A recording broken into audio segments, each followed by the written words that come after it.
Olá, estamos começando então a nossa segunda aula no curso Exposição à Carta aos Hebreus. Hoje o texto será um pouquinho maior, será o restante do capítulo 1, do versículo 5 até o versículo 14.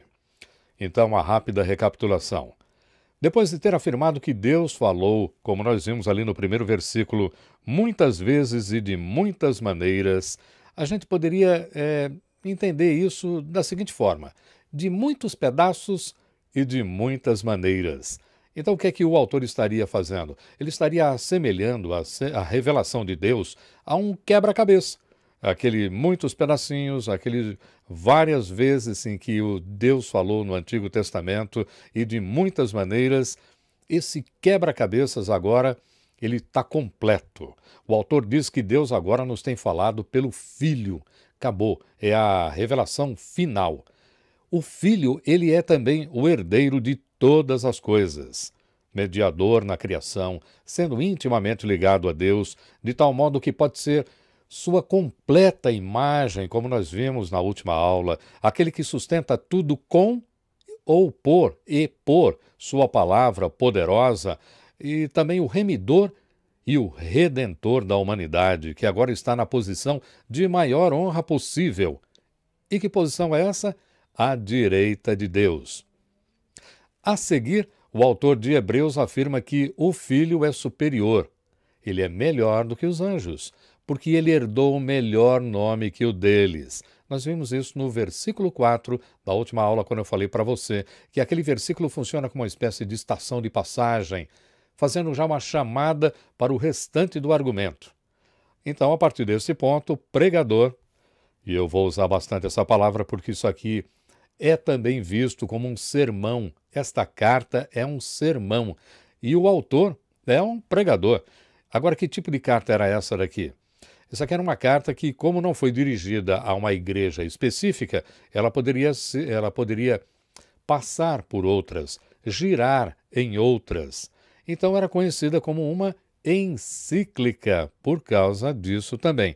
Então nós temos aqui uma carta encíclica que passava, que corria, girava em várias igrejas ou em todas as igrejas, e o pregador estaria demonstrando isso que ele acabou de afirmar. O que ele acabou de afirmar? Que Jesus ele é superior aos anjos. Aquela primeira aula mostra apenas uma introdução à carta. A partir de agora, ele vai mostrar a superioridade de Jesus em diversos aspectos. Começa falando, então, da superioridade de Jesus. Bom, se Deus falou, se Deus se revelou, então nada melhor do que mostrar o quê? A palavra de Deus quanto a esse assunto. Em vez do autor usar seus argumentos, sua estratégia, seu pensamento, não, quem vai falar é Deus. E Deus fala por meio de 7 passagens do Antigo Testamento, onde o autor demonstra que o Filho é superior aos anjos. Mas por que aos anjos? Por que começar com anjos? O que está acontecendo aqui? Há algum problema de falsa doutrina no meio do povo? Será que está havendo algum tipo de incompreensão quanto à pessoa de Jesus? Ele está sendo comparado a algum anjo em particular? Está sendo visto como inferior aos anjos? Será que a congregação está apresentando, introduzindo, querendo colocar ali na adoração anjos em sua liturgia? A gente sabe que isso foi um problema que o apóstolo Paulo enfrentou na carta que ele escreve aos Colossenses. A igreja lá em Colossos estava tendo esse tipo de problema.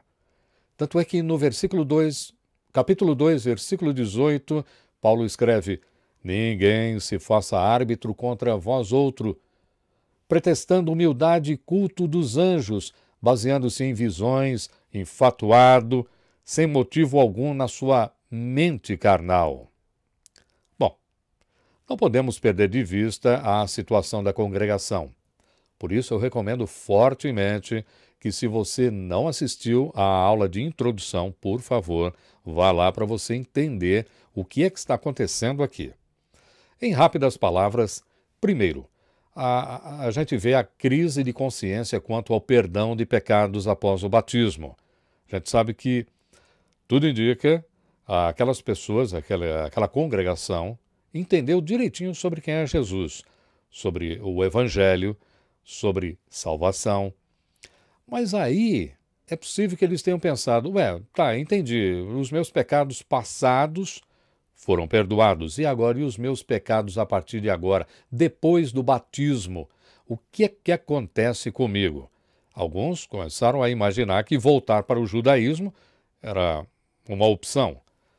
Então, essa ideia fez com que o culto cristão tenha perdido o significado. Segundo, a questão da honra diante da vergonha de seguir a Cristo devido às complicações que se seguiram. Passaram por dificuldades, incompreensão, perseguição. Nós veremos na carta que alguns chegaram a perder bens materiais. E é importante, isso aqui é super importante, observar. Do ponto de vista sociológico, uma das coisas, ou talvez a mais importante naqueles dias, na antiguidade, era a questão da dupla, do binário honra e vergonha. Tudo era feito para que houvesse honra à própria pessoa, ao próprio nome, da sua família. Dificilmente você veria alguém dizendo que gosta de ser bêbado, que adora ser muito louco, como a gente vê hoje em dia. Dificilmente. Só mesmo alguém com algum tipo de desequilíbrio. As pessoas faziam de tudo para ter honra, atrair honra para si. Qualquer tipo de desonra seria imediatamente rechaçada.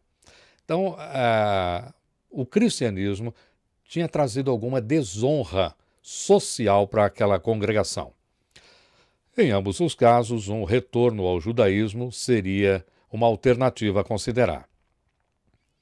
Tudo indica que a congregação não está com problemas em relação a anjos. Se esse fosse o caso, por que o autor não diz isso claramente aqui na carta? Além disso, ele vai ainda falar de anjos aqui nesse livro. Tanto é que a gente vai ver falando de anjos de modo muito positivo. Capítulo 2, versículo 2, por exemplo, ele vai falar que anjos estiveram envolvidos na entrega da palavra santa. Nós estudaremos isso. Capítulo 2, versículo 7, vai falar sobre a pequena distância que existe entre anjos e homens. O capítulo 12, versículo 22, vai nos dizer que os anjos são os habitantes da cidade de Deus, que estão permanentemente diante de Deus. E o capítulo 13, versículo 2, que eles estão ligados à hospitalidade. Bom, o problema não está em relação aos anjos, mas em relação a Jesus. Sua morte na cruz tem feito com que muitos o vejam apenas como humano. Ele não está sendo visto como realmente é, ou seja, o Filho, Deus, divino. Por outro lado, a posição dos anjos é muito alta devido a vários fatores. Então, comparar Jesus com os anjos é importante por causa da posição que os anjos desfrutam. Vamos falar de algumas? Os anjos, eles estão sempre em adoração na presença de Deus. Então, vamos lá. Salmo 103, versículos 20 e 21, a gente lê o seguinte. Bendizei ao Senhor todos os seus anjos, valorosos em poder, que executais as suas ordens e lhe obedeceis a palavra. Bendizei ao Senhor todos os seus exércitos, vós ministros seus, que fazeis a sua vontade. Bom, isso aí é um bom motivo. Segundo motivo, eles lutam contra os inimigos de Israel. Uma passagem bastante conhecida, 2 Reis, capítulo 6, 15 a 17. 2 Reis 6, 15 a 17, uma passagem um pouquinho longa, não vou lê-la inteira, só o último versículo ali, o verso 17, onde nós temos ali a questão ligada ao profeta Eliseu. Tinha um moço que estava com ele e estava preocupado com os inimigos que estavam chegando. E aí Eliseu faz uma oração e ele diz, Senhor, peço-te que lhe abras os olhos para que veja. O Senhor abriu os olhos do moço e ele viu que o monte estava cheio de cavalos e carros de fogo em redor de Eliseu. Cavalos e carros de fogo, linguagem do Antigo Testamento é anjos. Eles estariam ali para defender. Um outro motivo também é que anjos agem como mensageiros especiais de Deus. Passagem muito conhecida, Lucas capítulo 1, versículo 19. Respondeu-lhe o anjo: Eu sou Gabriel, que assisto diante de Deus, e fui enviado para falar-te e trazer-te estas boas novas. Um outro motivo também é que anjos são vistos como mediadores entre Deus e os homens. Gálatas capítulo 3, versículo 19 é um exemplo disso, e nós veremos ainda aqui também isso na carta aos Hebreus. Mas em Gálatas 3,19 nós lemos: Qual, pois, a razão de ser da lei? Foi adicionada por causa das transgressões, até que viesse o descendente, a quem se fez a promessa, e foi promulgada por meio de anjos, pela mão de um mediador. Falando aqui de Moisés, claro. Mas o pregador tem afirmado que não pode haver nada mais nobre do que seguir a Cristo, afinal, ele é o Filho. Vamos então às razões? Versículos 5 e 6. Então eu vou ler os versículos 5 e 6. Pois a qual dos anjos disse jamais: Tu és meu filho, eu hoje te gerei? E outra vez: Eu lhe serei pai, e ele me será filho. E novamente, ao introduzir o primogênito no mundo, diz: E todos os anjos de Deus o adorem. O versículo 5 vem logo depois de duas afirmações importantes, duas confissões de fé. Primeira, Deus falou por meio de um filho. E segunda, o nome filho é melhor do que anjos. O versículo começa fazendo uma pergunta que é repetida no versículo 13 e que só tem não como resposta. Pergunta: A qual dos anjos disse jamais: Tu és meu filho, eu hoje te gerei? Isso aqui chama-se pergunta retórica. É uma pergunta, mas ela é feita para que o outro responda. Ao invés de eu fazer uma afirmação, eu faço uma pergunta para você responder. Eu faço com que você responda a minha pergunta. Então ele faz uma pergunta que só tem uma resposta. Não. Não teve outro. A que anjo Deus chamou de filho? A gente vê uma passagem no Antigo Testamento, por exemplo, em que anjos, plural, eles são chamados de filhos. Jó capítulo 1, versículo 6. Depois você lê Jó 1, 6. Ali, filhos de Deus está se referindo a anjos. Mas nunca a algum anjo específico. Nunca um anjo foi chamado de filho. O texto que Hebreus cita está em duas passagens. A primeira é o Salmo capítulo 2, versículo 7, um salmo muito conhecido, um salmo real, um salmo que fala do rei, né? Por isso que é real, e aqui é como o Filho de Deus. O Salmo capítulo 2, versículo 7. Proclamarei o decreto do Senhor. Ele me disse: Tu és meu filho, eu hoje te gerei. Esse é o texto. Aliás, esses textos aqui usados em Hebreus em relação ao Antigo Testamento, às vezes a gente vai ver diferença. E vai mesmo. Porque o autor de Hebreus, tudo indica, usou uma tradução do grego, também conhecida como Septuaginta. Na próxima aula eu vou mostrar para você aqui uma Septuaginta. O que é que ela é? É o Antigo Testamento, só que em grego. Só que essa Septuaginta ela tem várias versões. E a versão que ele usa, nós não temos mais. Temos então somente esses fragmentos aqui do livro de Hebreus, dessa versão, da versão do Antigo Testamento em grego, também conhecida como versão dos 70 ou Septuaginta. Bom, essa é a primeira passagem que ele está usando aqui nos versículos 5 e 6. A segunda passagem está em 2 Samuel, capítulo 7, versículo 16. 2 Samuel 7, 16. Porém, a tua casa e o teu reino serão firmados para sempre diante de ti. Teu reino será estabelecido para sempre. O que é que nós temos aqui? Nós temos um profeta, Natã, e ele está profetizando não só o estabelecimento de uma casa eterna para Davi, o rei, mas anunciando que o filho de Davi seria o Filho de Deus. Nós temos aqui, então, uma profecia sobre um descendente de Davi. Jesus era descendente de Davi. Ele é chamado várias vezes de Filho de Davi nos Evangelhos. Filho é aqui atribuído ao Messias, alguém que está acima dos servos na casa de Deus. Nesse caso, os anjos. E agora o versículo 6.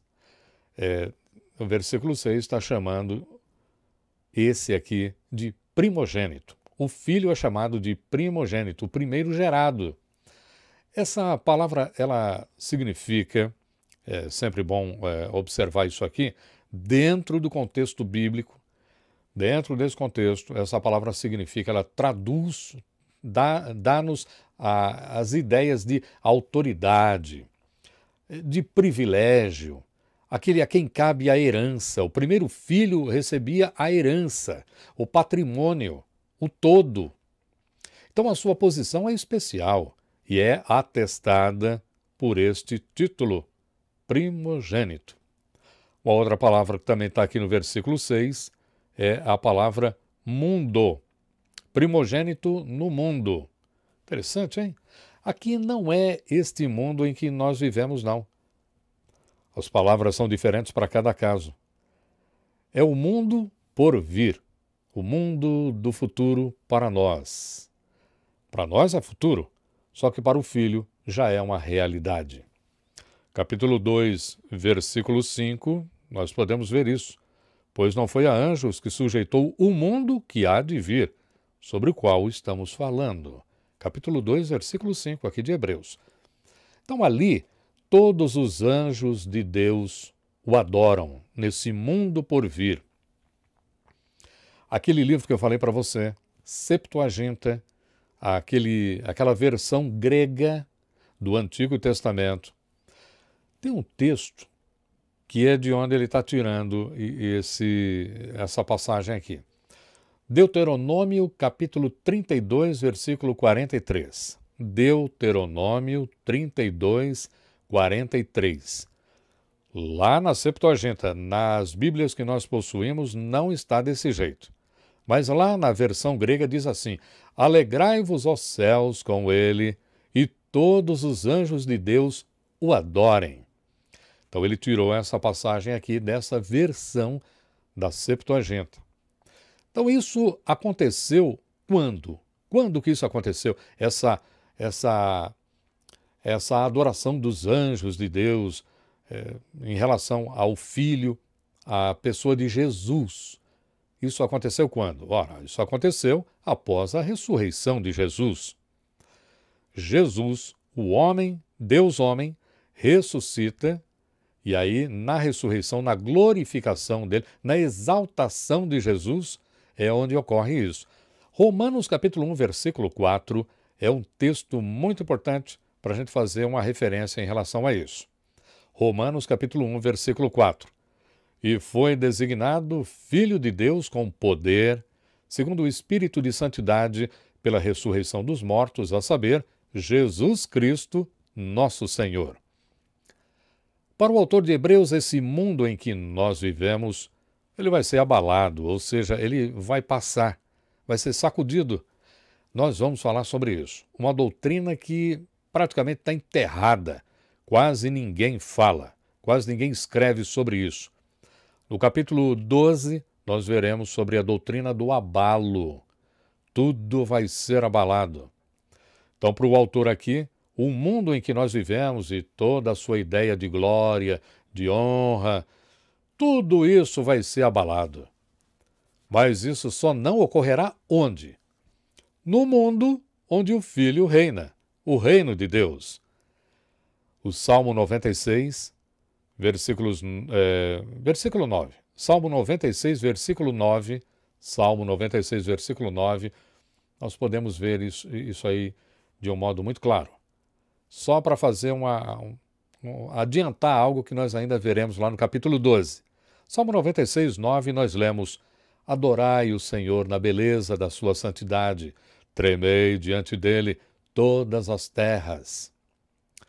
Bom, dito isso, depois de ter falado todas essas coisas sobre o Filho, dizendo que o Filho é o herdeiro real, nós podemos chamar essa primeira parte aqui do texto de o Filho é o herdeiro real, versículos 5 e também o versículo 6. Agora nós vamos à segunda parte, o poder e a divindade do Filho, versículos 7 ao 12.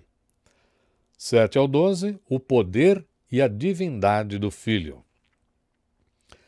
No versículo 7, nós vemos a quarta de 7 citações que ele está fazendo aqui do Antigo Testamento. E é o Salmo 104, versículo 4. Fazes a teus anjos ventos e a teus ministros labaredas de fogo. Ministro, hoje em dia, é uma coisa muito importante. Muita gente quer ser ministro porque quer ser servido. É ou não é verdade? Posição de destaque, conhecido por todos, tem poder. Mas ministro na Bíblia significa servo. Servo. De um certo modo, essa palavra sofreu algumas modificações e hoje nós temos servidor, servidor público. Mas o ministro, ele era um servo.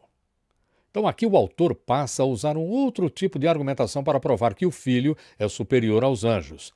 Ele diz que o Filho é divino e poderoso. O verbo fazer, quando diz assim que ele faz dos seus anjos, quando ele usa aqui esse verbo fazer, diz respeito à soberana vontade de Deus. O pregador, então, está afirmando, com base nesse salmo, que o Filho ele tem domínio sobre os anjos e que eles estão simplesmente entre as criaturas de Deus, enviadas para fazer a sua vontade. Foram enviados para fazerem a sua vontade.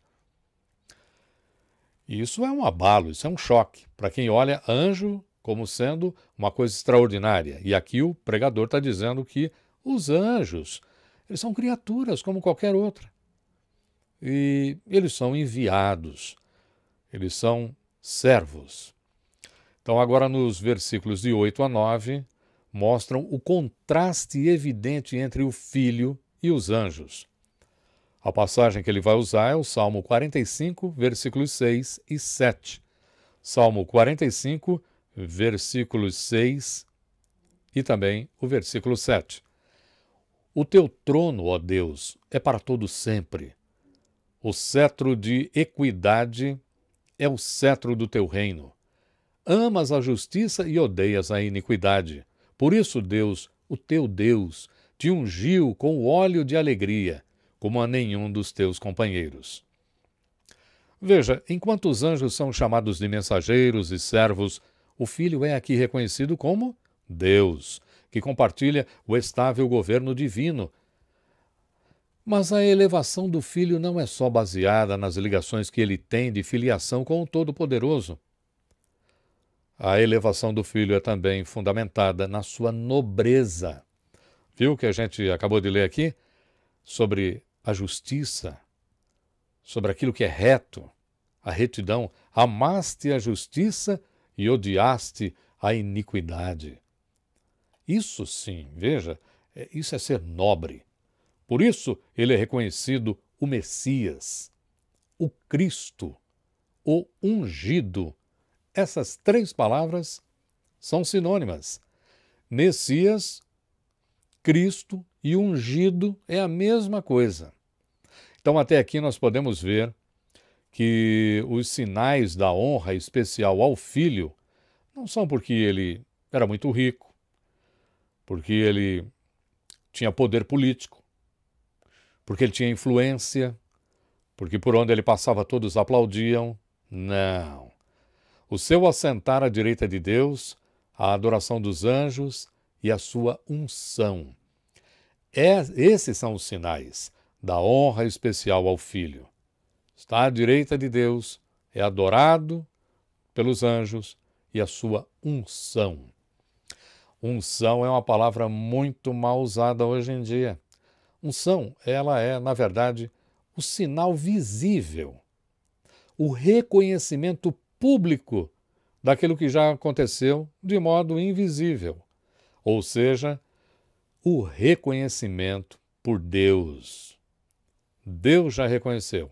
Falta agora um sinal visível. Quando alguém diz assim, estender a mão para ungir, não é que a mão vai ungir alguém, nada disso. Na verdade, quando se estende a mão em sinal de unção, o que está fazendo é apontando. Aquele ali é ungido. Não que vai sair algum poder da mão, não vai sair nada. Aquele já foi reconhecido por Deus, então tem que fazer o quê? Indicar, é aquele, é aquele. Estender a mão é isso. No batismo de Jesus, nós vemos ali Deus dizendo, o Pai, este é o meu Filho amado, em quem eu tenho muito prazer. Então aquilo é uma unção. Deus está dizendo, é este, não aquele ou aquele outro. Este. Então a mesma coisa, quando há unção de mãos, quando alguém ergue a mão e estende a mão na direção do outro, está fazendo, na verdade, é isso aí. Agora, olhando aqui os versículos 10 a 12, ainda reconhecendo o poder do Filho, mostram um terceiro contraste entre o Filho e os anjos, agora enfatizando a sua eternidade e a temporalidade e a mutabilidade das coisas criadas. Ele é eterno, o resto é temporal, está sujeito a mudança, tudo vai passar. O texto é baseado no Salmo, capítulo 102, versículos 25 a 27. Salmo 102, versículos 25 a 27. Em tempos remotos lançaste os fundamentos da terra, e os céus são obra das tuas mãos. Eles perecerão, mas tu permaneces. Todos eles envelhecerão como uma veste, como roupa os mudarás e serão mudados. Tu, porém, és sempre o mesmo, e os teus anos jamais terão fim. Essa passagem mostra que o Filho é criador e sustentador de tudo o que existe. Além disso, ele nunca muda, mas a criação morre, passa, desvanece, perece. Tudo isso que nós vemos hoje há de passar, mas aquilo que não vemos, aquilo que há de se manifestar na gloriosa vinda do Filho, jamais será abalado. O Filho permanecerá para sempre em relação a todas as coisas. Muito bem. Saindo então dessa segunda parte, vamos à terceira. A exaltação do Filho à direita de Deus. Os versículos 13 e 14. Esta argumentação... você quer que eu repita? Vou repetir então. Exaltação do Filho à direita de Deus. Terceira parte. Exaltação do Filho à direita de Deus. Bom, a partir de agora, a argumentação sobre a superioridade do Filho termina do jeito como começou. A citação é do Salmo 110, versículo 1. Salmo 110, versículo 1. É um salmo que vai nos acompanhar aqui nessa carta. Ele voltará outras vezes. Salmo 110, versículo 1, nós lemos: Disse o Senhor a meu Senhor: assenta-te à minha direita, até que eu ponha os teus inimigos debaixo dos teus pés. Não pode haver maior posição de honra do que esta. Aqui, lembra que a gente já falou na última aula sobre o assentar-se, que havia uma diferença entre o sacerdote, não é isso? Aqueles sacerdotes que estavam lá no templo que nunca se assentavam, e aqui o filho que é tido também como sacerdote, só que ele está assentado. Só que aqui o assentar à direita de Deus é muito mais do que aquela afirmação do versículo 3. Nessa passagem agora, o filho ele é o vencedor final, geral, total, de todos os seus inimigos, porque eles estão sujeitos ao seu reino. estão destronados, desonrados, estão debaixo de seus pés. Por fim, enquanto o Filho senta no lugar da mais alta honra, os anjos permanecem o quê? Espíritos ministradores. Versículo 14. Como já foi dito aqui, ministros são servos.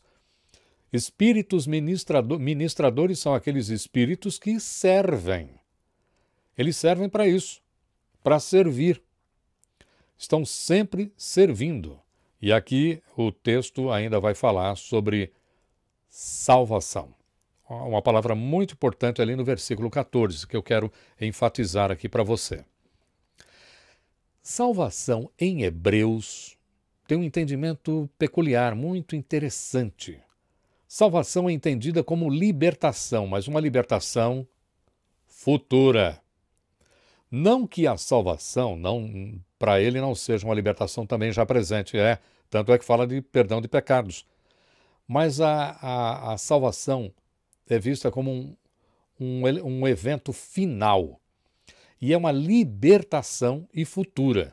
Esse versículo que nós acabamos de ler, ele está no tempo futuro, falando sobre os anjos que estão servindo a favor dos que hão de herdar a salvação. Há outros textos, e a gente não vai ler agora, mas que vão falar sobre isso também. O capítulo 9, versículo 28, e o capítulo 11, versículo 7. Eu ainda vou citar o 9, 28. Bom, o que isso significa? Isso significa que não existe esperança nesse mundo para ninguém, enquanto Cristo não vier e libertar os seus deste mundo que há de passar. O mundo está passando, ele está desaparecendo. A cada instante que passa, ele está indo, desvanecendo como fumaça. Firmar-se neste mundo é um tremendo do mau negócio, porque ele vai passar. E o que se precisa numa situação dessa? De libertação.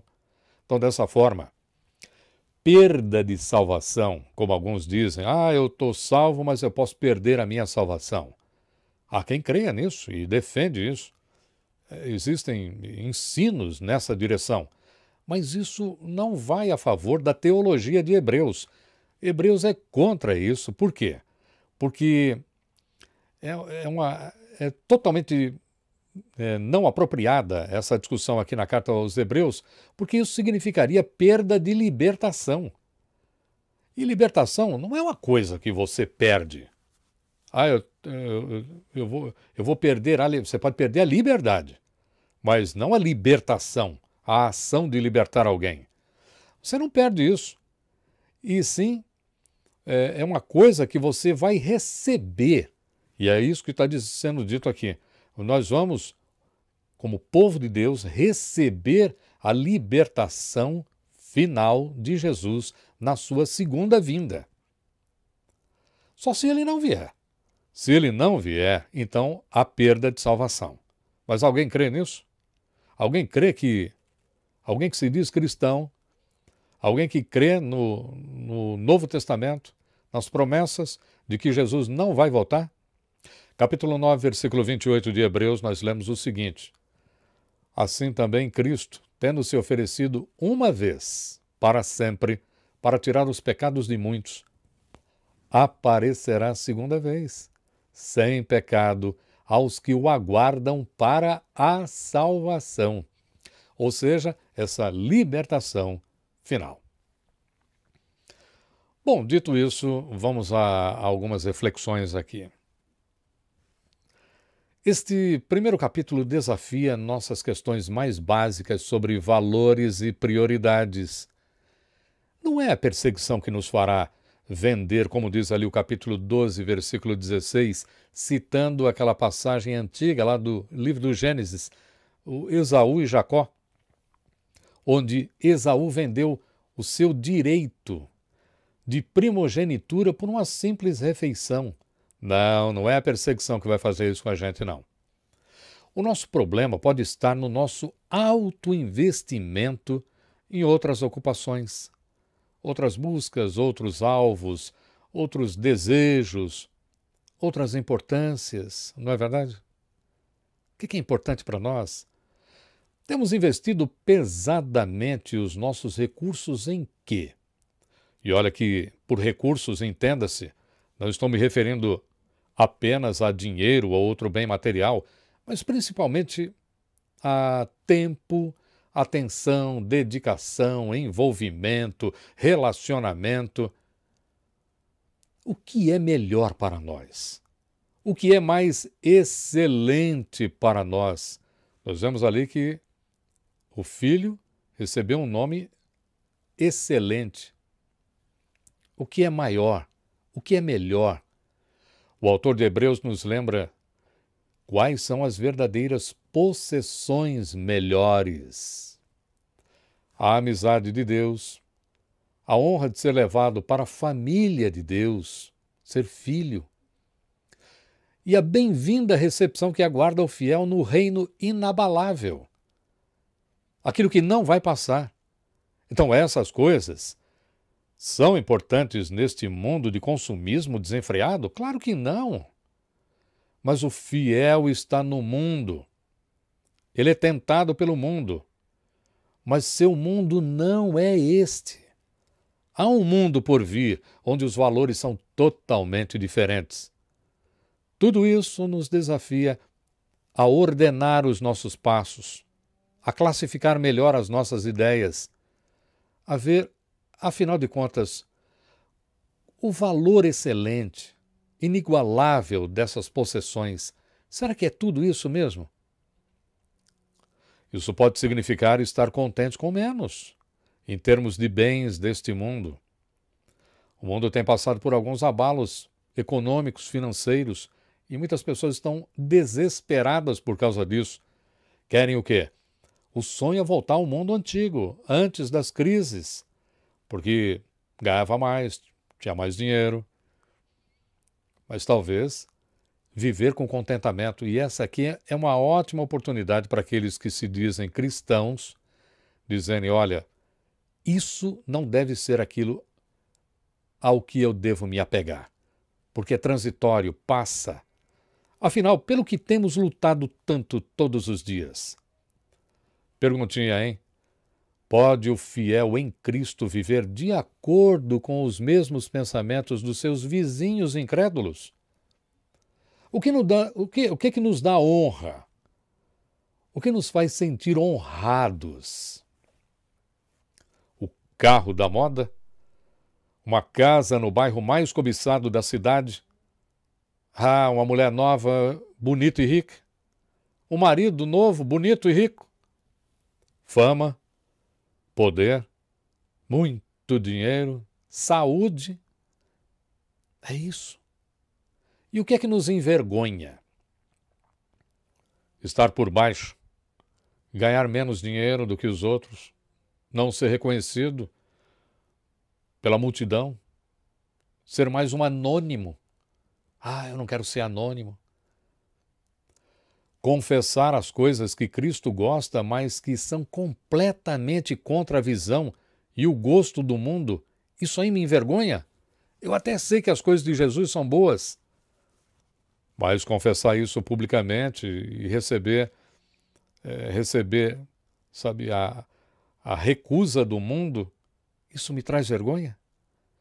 E aí dizer que tem irmãos e irmãs em Cristo e que é da família de Deus, isso tudo nos envergonha?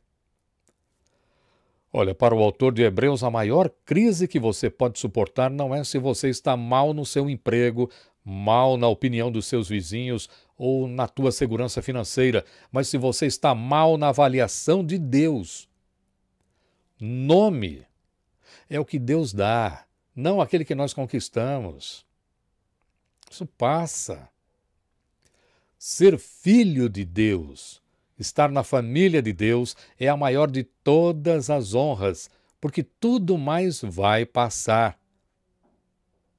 Tudo. Nada vai ficar. Tudo será abalado. Bom, é isso aí. Se você gostou desta aula, e ainda não se inscreveu no canal, e, se assim desejar, não se esqueça também de ativar as notificações lá no sininho para quando for publicada a próxima aula, tá bom? E volto a dizer, se você conhece mais alguém que gosta da mensagem bíblica, em especial aqui da Carta aos Hebreus, tá aí o meu convite, estenda a essa pessoa que você conhece para o conteúdo aqui desse canal. Mais uma vez, então, tudo de bom, fique com Deus e até a nossa próxima aula.